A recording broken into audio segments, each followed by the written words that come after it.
नमस्कार, MP first news में आपका स्वागत है। आज बात करेंगे हम खेलों की। जिस तरह हमारे लिए शिक्षा, स्वास्थ्य एक ज़रूरी चीज़ें हैं जीवन के लिए, उसी तरह खेल और व्यायाम भी बहुत ही आवश्यक है।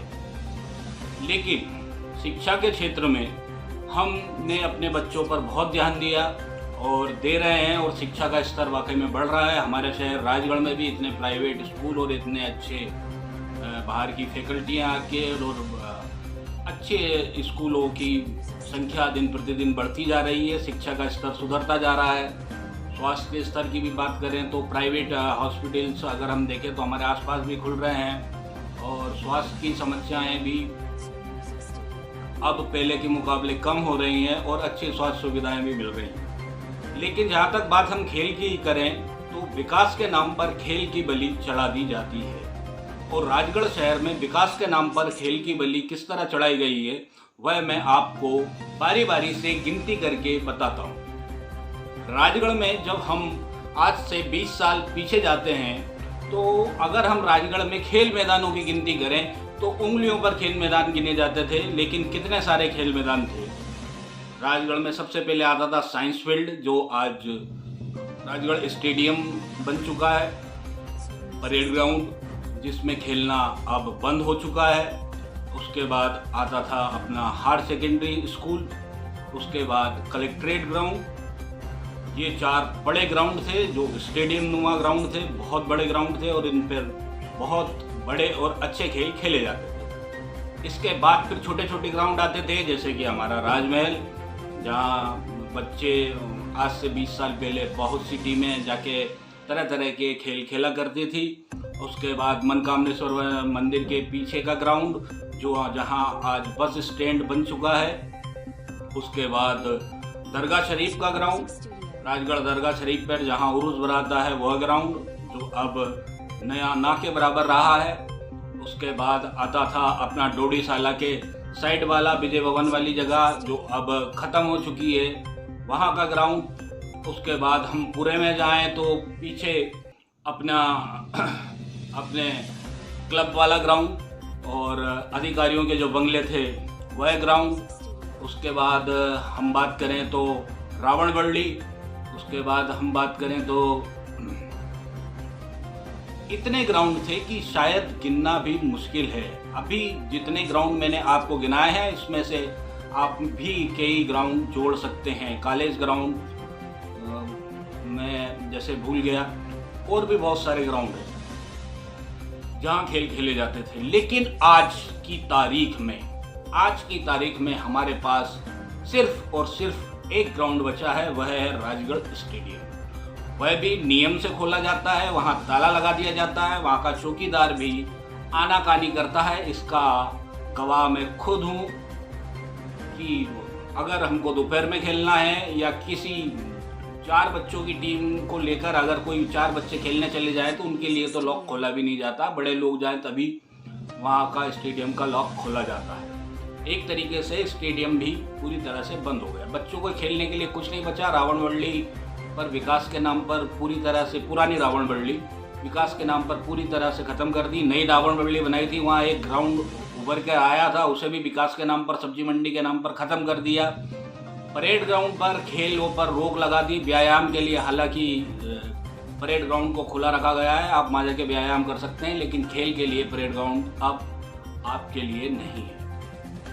बचा हायर सेकेंडरी ग्राउंड, तो वहाँ की हालत आप देख सकते हैं। चारों तरफ से बिल्डिंगें बनना चालू हो गई हैं। धीरे धीरे यह ग्राउंड धीरे धीरे ख़त्म हो जाएगा। इसके बाद हम बात करें इंडोर स्टेडियम की, तो डोडीशाला स्कूल के अंदर बहुत अच्छा इंडोर बैडमिंटन का कोर्ट था। इसके बाद मलेरिया ऑफिस में बैडमिंटन का कोर्ट था, और भी जगह बैडमिंटन का कोर्ट थे। बिजली घर में बैडमिंटन का कोर्ट था।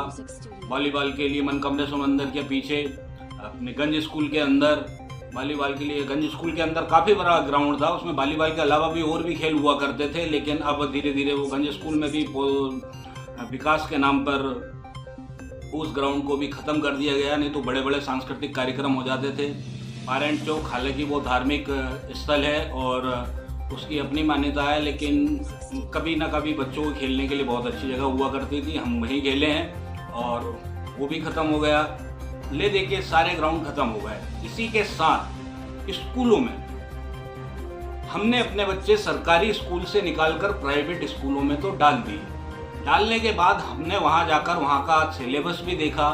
सिलेबस देखकर अपने बच्चों को उस स्कूल में डाला। लेकिन क्या हमने बच्चों के खेलों के प्रति वह प्राइवेट स्कूल कितने गंभीर हैं इस पर ध्यान दिया? बिल्कुल नहीं। क्या साल भर में कितने गेम्स वहाँ खिलाए जाते हैं इस पर ध्यान दिया? बिल्कुल नहीं। प्राइवेट स्कूलों में खेल के नाम पर कुछ नहीं होता। चाहे 2 बड़े प्राइवेट स्कूल जो राजगढ़ के हैं वहाँ पर भी आप चले जाएं तो खेल का नाम पर कुछ भी नहीं होता और वार्षिक उत्सव में बड़े क्लास के बच्चों को खिलाकर छोटे बच्चों को ऐसे ही टाल दिया जाता है। जब नींव ही कमज़ोर रहेगी और छोटे बच्चे जब खेलना नहीं सीखेंगे तो वो बड़े होकर क्या खेलेंगे? जब वो घर पर आते हैं, गली मोहल्लों में गली क्रिकेट बंद हो गया, मोबाइल ने उसकी जगह ले ली है। अब बच्चे गली भी में कहीं क्रिकेट खेलते दिखाई नहीं देते, कबड्डी खेलते दिखाई नहीं देते। राजगढ़ का इतिहास रहा है, राजगढ़ का इतिहास रहा है कि राजगढ़ में कबड्डी की टीम, वॉलीबॉल की टीम, खो खो की टीम बहुत ही ऊंचे स्तर की टीमें हुआ करती थी जो भोपाल और सीहोर जैसी टीमों को टक्कर देती थी। भोपाल और सीहोर की टीमें को बड़ा मैं इसलिए कह रहा हूँ क्योंकि वहाँ बाकायदा उनके कोच, उनकी किटें, उनको वो सारी सुविधाएं मिलती थी जो हमारी टीम के मेंबरों को उस समय नहीं मिला करती थी। और किट भी वो अपनी घर से ही पहन कर जाया करते थे, कोई सरकारी किट नहीं मिलती थी। और सबसे बड़ी बात थी उस समय में राजगढ़ की महिलाओं की कबड्डी की टीम, खो खो की टीम, वॉलीबॉल की टीम, बास्केटबॉल की टीम, एथलेटिक्स में महिलाएं, राजगढ़ की कन्याशाला स्कूल की छात्राएं राज्य स्तर तक खेलने जाया करती थी। उसी के साथ पुरुष वर्ग में फुटबॉल, क्रिकेट जैसे गेम भी हुआ करते थे और राज्य स्तर तक लोग खेला करते थे। पिछले 20 सालों में मेरे को नहीं लगता कि कितने लोग राज्य स्तर तक खेले होंगे। ये प्राइवेट स्कूल आने से सबसे बड़ा खामियाजा हमको भुगतना पड़ा। हमारे बच्चों को हम पढ़ाई के लिए तो डाल रहे हैं, पढ़ने पर जोर डाल रहे हैं, लेकिन कहीं ना कहीं खेलों से उनको पूरी तरह से हमने वंचित कर दिया है। बच्चे खेलना भी चाहें तो कोई ग्राउंड नहीं बचा है स्टेडियम के अलावा, और आप अकेले जाकर अकेला हाथ में फुटबॉल लेकर क्या खिलाएंगे? बच्चों का असली गेम तो स्कूल में ही होता था, जहां एक प्रतिद्वंदी छात्र के साथ, प्रतिद्वंदी टीम के साथ प्रतिस्पर्धा होती थी और उसमें जो बच्चों का खेल निखर के आता था वह समय अब नहीं रहा। खेल पूरी तरह ख़त्म हो गया है। रावण बल्ले का ग्राउंड आप देखें तो ख़त्म हो गया, परेड ग्राउंड का ग्राउंड ख़त्म हो गया, सारे ग्राउंड ख़त्म कर दिए गए। सबको विकास के नाम पर, खेल का गला घोटकर विकास के नाम पर पूरी तरह से तहस नहस कर दिया गया। एकमात्र ग्राउंड बचा है स्टेडियम, वो भी पूरी तरह, अगर 4 बच्चे जिस तरह हम टीम बनाकर खेलना चाहते थे ऐसा अगर खेलने जाएं तो वो उनके लिए वो भी उपलब्ध नहीं है। जब तक कि आपके साथ कोई बड़ा कोच या अधिकारी नहीं जाता तब तक वह स्टेडियम भी खेलने के लिए नहीं है। उससे भी बड़ी बात है खेल का स्तर भी गिरा है। जिस तरह से टेनिस बॉल आया है, टेनिस बॉल क्रिकेट में बहुत ज़रूरी है और हर राष्ट्रीय और अंतर्राष्ट्रीय खिलाड़ी बोलता है कि पहले क्रिकेट सीखने के लिए टेनिस बॉल से खेलना बहुत ज़रूरी है। लेकिन हमारे यहाँ का क्रिकेट अब सिर्फ टेनिस बॉल तक ही सीमित रह गया है। सरकारी कॉलेज में अगर, अब मुझे तो नहीं लगता, मुझे ध्यान नहीं है कब आखिरी टाइम लेदर बॉल से कोई टूर्नामेंट हुआ था। सरकारी कॉलेज में होता तभी शायद इनको लेदर गेंद देखने को मिलती होगी, नहीं तो राजगढ़ में एक समय था लेदर बॉल की 5-5, 6-6 टीमें खेला करती थी। लेदर बॉल के टूर्नामेंट हुआ करते थे, रणजी प्लेयर तक आकर टूर्नामेंट में भाग लेते थे और यहाँ क्रिकेट खेलते थे। एक बहुत ही उच्च स्तर की क्रिकेट राजगढ़ जिले में खेली गई और यहाँ से बहुत अच्छे क्रिकेटरों को जन्म दिया जा सकता था।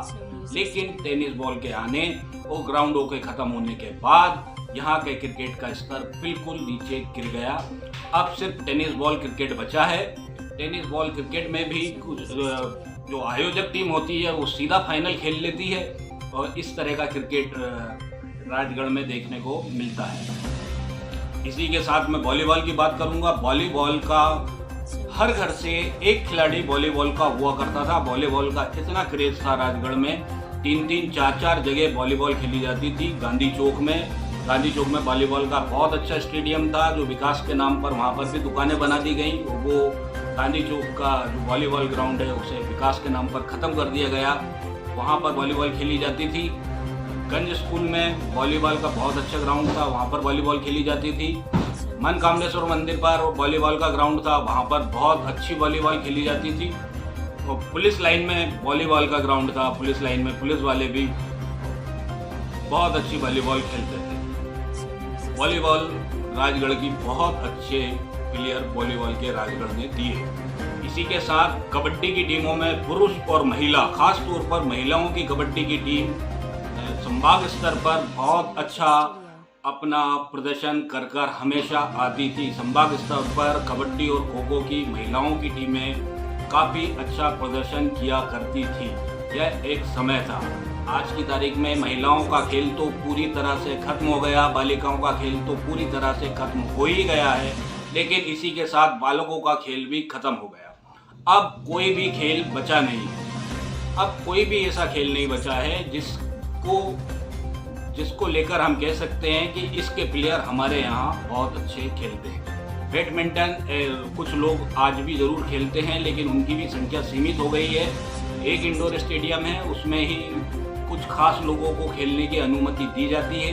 बैडमिंटन भी पूरी तरह ख़त्म हो गया है, नहीं तो राजगढ़ शहर से बैडमिंटन के भी बहुत अच्छे स्टेट लेवल के खिलाड़ी हमेशा निकले। मेरे हिसाब से हर गेम में राजगढ़ से स्टेट लेवल के बहुत अच्छे खिलाड़ी निकलते रहे।